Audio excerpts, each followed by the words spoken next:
Hi hello రైతు సోదరులారా, ముందుగా మన రైతు కోసం మీ సీను యూట్యూబ్ ఛానల్ రైతు సోదరులందరికీ నమస్కారం అండి. మనం ఈరోజు మిర్చిలో వచ్చే ప్రధాన తెగుళ్ళ సమస్యల గురించి తెలుసుకోబోతున్నాము. ఈ వీడియోలో తెగుళ్ళు ఎన్ని రకాలు, ఏ ఏ కాలంలో ఏ ఏ తెగుళ్ళు వస్తాయి, ఎలాంటి కాయకి ఏ మచ్చ వస్తుంది, ఏ మాసంలో ఎలాంటి తెగుళ్ళు వస్తుంది అనే దాని గురించి దీంట్లో వివరిస్తానండి. పూర్తిగా చూడండి ఒకసారి. ఇప్పుడు మనకు తొలకరి వర్షాలు పడ్డప్పుడు మనకు తుప్పు తెగులు అనేది బాగా ఎక్కువగా వస్తుందండి. ఎందుకంటే తొలకరి వర్షాలు పడ్డప్పుడు ఈ శిలీంధ్రం అనేది ఉత్పత్తి అనేది బాగా ఎక్కువగా ఉంటుంది. దాన్ని ఏమంటారంటే తుప్పు తెగులు అంటారు. తుప్పు తెగులు ప్రధానంగా జూలై, ఆగస్ట్, సెప్టెంబర్ మాసంలో కురిసే వర్షాలకి ఏర్పడుతుంది. సో మనకు ఈ తుప్పు తెగులుకి చిన్న చిన్న మందులు కొట్టినా కానీ కంట్రోల్ వస్తుంది. ఆకు అనేది నిండా చిన్న చిన్న డాట్స్ ఉంటాయండి. ఎట్లా గుర్తించాలంటే చిన్న చిన్న మచ్చలు ఆకు మొత్తం నిండిపోయి ఉంటాయి. సో ఇట్లా నిండిపోయి చిన్న చిన్న వలయంలా ఉంటే దాన్ని మనం తుప్పు తెగులు అని అంటాము. సో ఇప్పుడు తుప్పు తెగులు అనేది చిన్న చిన్న వలయంలా అన్నీ కలిసిన తర్వాత ఒక పెద్ద వలయంలా ఏర్పడుతుంది.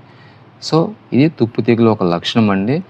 మనకు ఈ తుప్పు తెగులు వచ్చినప్పుడు కానీ M45 కానీ, బావిస్టాంగ్ కానీ, లేదా ఎంట్రకాల్ కానీ, లేదా సాఫ్ కానీ, లేదా కోసైడ్ కానీ ఇలాంటి ఏది కుట్టినా కానీ కంట్రోల్ వస్తుందండి. తుప్పు తెగులు అనేది ఆకు మొత్తం పూర్తిగా రాలిపోతూ ఉంటుందండి. ఎందుకంటే ఆకు మొత్తం డ్యామేజ్ వస్తుంది కాబట్టి. సో మనకు తర్వాత పక్షి కన్ను తెగులు అండి. ఈ పక్షి కన్ను తెగులు అనేది రౌండ్గా ఉండదండి. ఆకారాన్ని కోల్పోయి ఒక పక్షి కన్ను ఆకారం లెవెల్ ఉంటుందండి. ఇప్పుడు ఈ డయాగ్రామ్ చూడండి, ఒకే డాట్స్ ఉంది. మనకి ఎట్టుందంటే ఐ షేప్లో ఉంది. సో ఈ షేప్ కన్ని ఉంటే దాన్ని మనం పక్షి కన్ను తెగులు అని అంటారండి. సో మనకు తుప్పు తెగులు అయిపోయిందండి. తర్వాత పక్షి కన్ను తెగులు అండి. ఈ విధంగా కనిపిస్తే అది పక్షి కన్ను తెగులుగా మనం గుర్తించాలా. ఇది ఒకటి గుర్తుపెట్టుకోండి. ఈ డయాగ్రామ్స్ తర్వాత మళ్ళీ నెక్స్ట్ డయాగ్రామ్ చూడండి. సేమ్ ఇది కూడా అంతేనండి. మనకు తుప్పు తెగులు కాకుండా ఇది మనకి ఏదంటే ఒక వలయంలా ఉండి ఆకారం కోల్పోయి ఉంటుందండి. తర్వాత ఇది వచ్చి సర్కోస్పర ఆకుమచ్చ అండి. సర్కోస్పర ఆకుమచ్చ అంటే పెద్ద పెద్ద పెద్ద వలయాలు ఏర్పడతాయండి. దీంట్లో చూడండి పెద్ద వలయం వేసుకుంది, అది సర్కోస్పర ఆకుమచ్చ. తర్వాత ఇది కూడా తుప్పు తెగులేనండి. మనకు ఆకు తిప్పి కానీ చూస్తే శిలీంధ్రానికి ఎప్పుడైనా సరే మనం ఆకు తిప్పి చూస్తే ఆకు అడుగు భాగాన శిలీంధ్రం అనేది ఉంటుంది. సో మనకు తెగులు అనేది గుర్తించడానికి చాలా ఈజీగా ఉంటుందండి.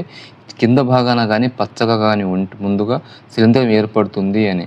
ఇట్లా వైట్ వచ్చిందంటే శిలీంధ్రం అనేది పూర్తిగా ఎస్టాబ్లిష్ అయింది అని దాని అర్థం అండి. సో ఇట్లా పెద్దవి అవుతూ ఉంటే మనం చెప్పాం కదండి, చిన్న చిన్నవి ఉంటేనేమో తుప్పు తెగులు, రౌండ్గా ఉంటేనేమో సర్కోస్పర, లేదా పక్షి ఆకుకను తెగులు ఉంటే పక్షి కను తెగులు. సో ఇదండి. తర్వాత మనకు వాటర్ మిలాన్లో తీగ జాతికి కుళ్ళు ఎండిపోయే లక్షణం ఉంటుందండి. సో అది కూడా ఎండు తెగులు కిందకు వస్తుంది కాబట్టి దీంట్లో కొద్దిగా మెన్షన్ చేసాను తెగులు విషయంలో. తర్వాత కాయకండి.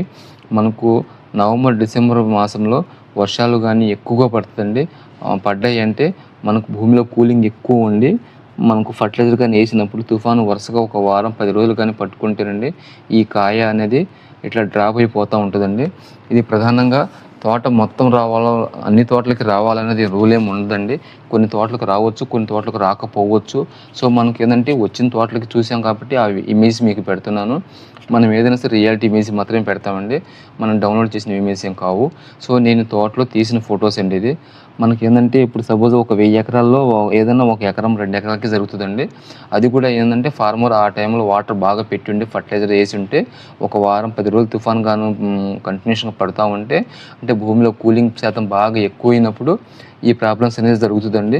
సో ఈ ప్రాబ్లమ్స్ వచ్చినప్పుడు మనకు మందులు ఏమి పనిచేయవండి. తోట తొందరగా డ్రై అవ్వాల్సిందేను.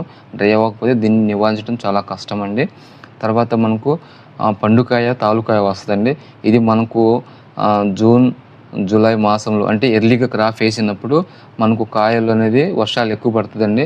పడ్డప్పుడు ఏమవుద్దంటే ఆ తాలుకాయ అనేది ఏర్పడుతుంది. అంటే నవంబర్, డిసెంబర్లో మళ్ళీ వర్షాలు పడ్డాయి అనుకోండి, అప్పటికి కాయలు పడిపోయి ఉంటాయి. సో ఎకరాకు 10 నుంచి 15 క్వింటాలు కాయలు కాసి ఉంటాయి కాబట్టి ఆ కాయలు మొత్తం తాలు వస్తుంది. మళ్ళీ ఇది చూడండి, ఇట్లా వచ్చేదంటే సన్ స్కాల్ట్ అంటారండి. అంటే డైరెక్ట్గా మనం పాయలు తీసినప్పుడు కానీ కాయలు ఇట్లా వంకర్లు పోయినప్పుడు అంటే కాయలో డైరెక్ట్గా సూర్యరశ్మి తగులుతుందండి.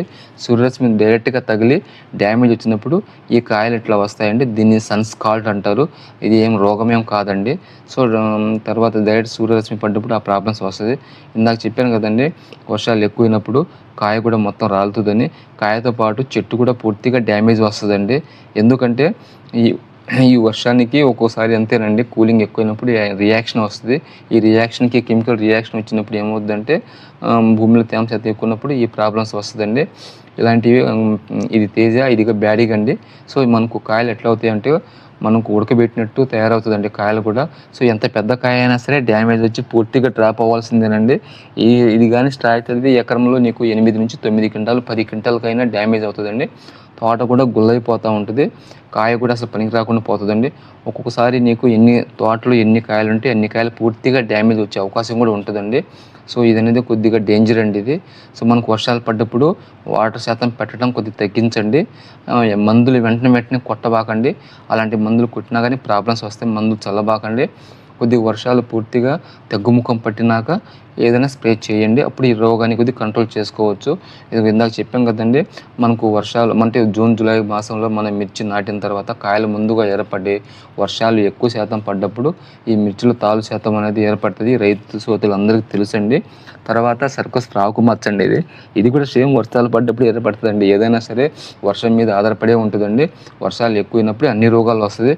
ఫార్మర్కి తెలియని రోగం చాలా ఉంటుందండి. మనకు మనకి ఇవన్నీ ఏంటంటే ఒకసారి చూస్తారు, ఒకసారి చూడరండి. కానీ ఒక్కొక్కసారి అన్నీ కనిపిస్తుంది.